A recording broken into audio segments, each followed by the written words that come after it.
De mon point de vue, ce n'est pas une bonne idée.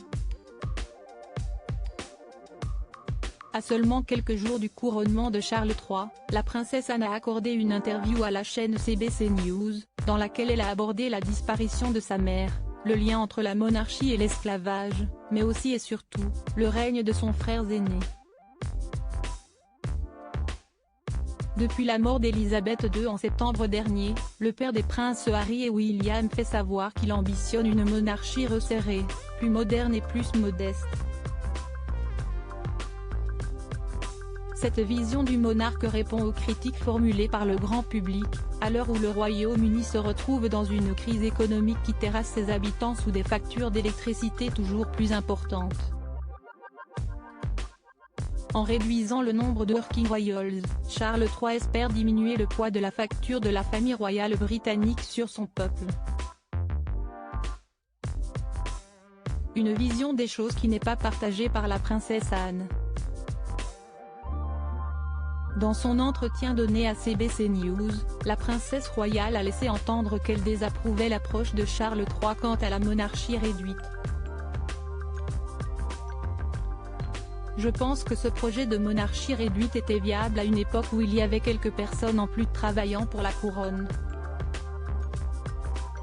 43 ans, la famille royale britannique a perdu 5 de ses working royals.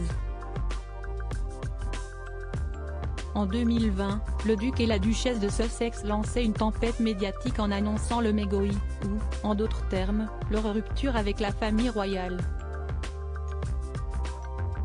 Un an plus tard, la reine Elisabeth perdait son mari, le prince Philippe. Puis, en janvier 2022, quelques mois avant de mourir, la souveraine retirait ses titres militaires au prince Andrew, empêtré dans l'affaire Epstein. Supérieure à Princesse Anne, une icône de mode en 50 looks mythique est la princesse Anne, où la colonne vertébrale des Windsor elle est celle qui travaille le plus chez les Windsor. L'année dernière, la princesse Anne a rempli 214 engagements royaux contre les 181 de son frère, Charles III. Loin derrière, la princesse Catherine n'a assuré que 90 visites au nom de la couronne.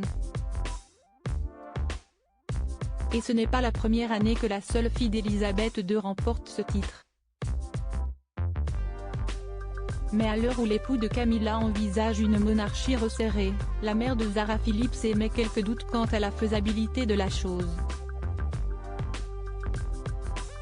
Pour celle qui arrive régulièrement en tête du classement des royaux qui travaillent le plus, l'ambition de Charles III pourrait causer une surdose de travail. Et pas question pour Anne de payer les pots cassés. Article écrit en collaboration avec 6 médias Crédit Photo, agence.